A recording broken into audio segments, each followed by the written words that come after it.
Hello అండి.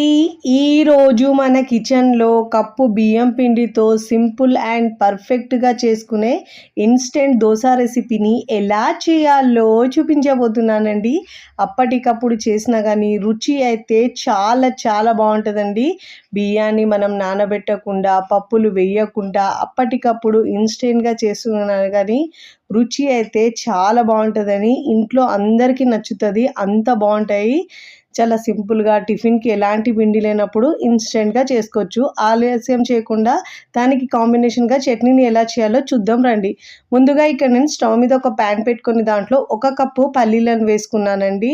ఇలా మంటను మీడియం ఫ్లేమ్‌లో ఉంచుకొని బాగా వేయించుకోవాలండి. పల్లీలను మనం అస్సలు మాడనివ్వద్దు. టేస్ట్ అనేది మారిపోతుందండి. హోటల్ స్టైల్‌లో ఈ చట్నీ అయితే రుచి చాలా కమ్మగా ఉంటదండి. మా ఇంటి దగ్గర హోటల్‌లో ఎక్కువ ఫేమస్ అయిన చట్నీ అండి. చూడండి ఇలా మీడియం ఫ్లేమ్‌లో ఇలా మనం రోస్ట్ చేసుకుంటే మనకు పైన పొట్టు ఈజీగా సెపరేట్ అయ్యేట్టు అంతవరకు మనము దీన్ని రోస్ట్ చేసుకోవాలండి. ఇప్పుడు ఆ పల్లీలని ఒక ప్లేట్‌లో తీసుకొని ఇప్పుడు దీంట్లో 15-20 దాకా కరివేపాకు ఆకులను ఇలా మంటను లో ఫ్లేమ్‌లో ఉంచి క్రిస్పీగా వేయించుకోవాలి. చూడండి ఇలా పట్టుకుంటే మనకు క్రిస్పీగా నలిపేటట్టు ఉండాలి. ఇప్పుడు దీన్ని కూడా ప్లేట్‌లోకి తీసుకొని ఇదే ప్యాన్‌లో ఒక సగం కప్పు వరకు వాటర్ వేసుకోవాలండి. వాటర్ బాగా ఉడుకుతున్నప్పుడు ఇక్కడ నేను 2 పచ్చిమిరపకాయలు వేసుకున్నానండి. ఒకవేళ మీరు కారం ఎక్కువ తింటే ఎక్కువైనా యాడ్ చేసుకోవచ్చు. నేనైతే ఇక్కడ పిల్లల కోసం చేస్తున్నానండి. అందుకే కారం కాస్త తగ్గించి వేసుకుంటున్నాను. చూడండి ఇలా మనకు పచ్చిమిరపకాయల కలర్ కాస్త చేంజ్ అయ్యే వరకు ఉడికించుకొని స్టవ్ ఆఫ్ చేసుకొని పూర్తిగా చల్లారించుకోవాలి. ఇప్పుడు ముందుగా వేయించుకున్న పల్లీలను మిక్సీ జార్‌లో వేసుకోవాలి. కరివేపాకు కూడా పచ్చిమిరపకాయలు కూడా దీంట్లో వేసుకొని దీంట్లో కొద్దిగా వాటర్ యాడ్ చేసుకొని మెత్తగా కాకుండా బరకగా గ్రైండ్ చేసుకోవాలండి. అచ్చం హోటల్ స్టైల్‌లో ఎలా ఉంటుందో అదే టేస్ట్ వస్తుందండి. దీంట్లో చింతపండు అవి ఏమి వేసే అవసరం లేదు. రుచి అయితే సూపర్‌గా ఉంటుందండి. చూడండి ఇలా గ్రైండ్ చేసుకున్న ఈ చట్నీని ఒక బౌల్‌లోకి వేసుకోవాలి.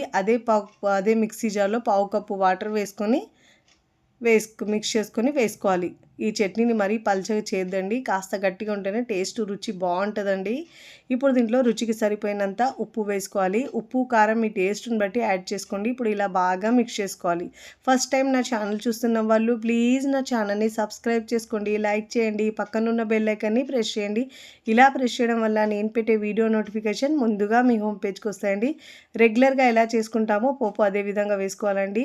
ఆయిల్ వేసుకొని పచ్చిమిరపకాయలు, ఆవాలు, జీలకర్ర వేసుకొని పోపు వేసుకోవాలి. ఇప్పుడు ఈ చట్నీని పక్కకు పెట్టేసి మిక్సీ జార్ తీసుకొని దాంట్లో ఒక కప్పు బియ్యపిండి వేసుకోవాలండి. అదే కప్పుతో హాఫ్ కప్పు సూజీ, బొంబాయి రవ్వ వేసుకోవాలి. ఒకవేళ మీకు బొంబాయి రవ్వ ఇష్టం లేకపోతే దీని ప్లేస్‌లో పచ్చి ఒక ఆలుగడ్డను వేసుకోవాలి. ఇక్కడ నేను ఒక 2 టేబుల్ స్పూన్ దాకా శనగపిండి వేసుకుంటున్నానండి. ఒకవేళ మీకు శనగపిండి ఇష్టం లేని వాళ్ళు దీని ప్లేస్‌లో ఒక టీ స్పూన్ దాకా షుగర్ అయినా వేసుకోవచ్చండి. శనగపిండి దోసకు మంచి కలర్ అవ్వడానికి వేస్తాము. ఇప్పుడు అదే కప్పుతో హాఫ్ కప్పు పెరుగు వేసుకోవాలి. ఇప్పుడు దీంట్లో ముందుగా అయితే ఒక కప్పు వాటర్ వేసుకొని గ్రైండ్ చేసుకోవాలండి. మొత్తం దీంట్లో 2 కప్పుల వాటర్ పడుతుంది మనకు. ముందైతే ఒక కప్పు వేసుకోవాలి. ఇప్పుడు నేను ఒక ఎండుమిరపకాయని ఇలా తుంచి వేసుకోవాలండి. టేస్ట్ అయితే సూపర్గా ఉంటుందండి. నేను ఇక్కడ యూస్ చేసే ప్రోడక్ట్స్ ఏమైనా కావాలంటే డిస్క్రిప్షన్లో లింక్ ఇస్తానండి, అక్కడ నుంచి బై చేసుకోవచ్చు.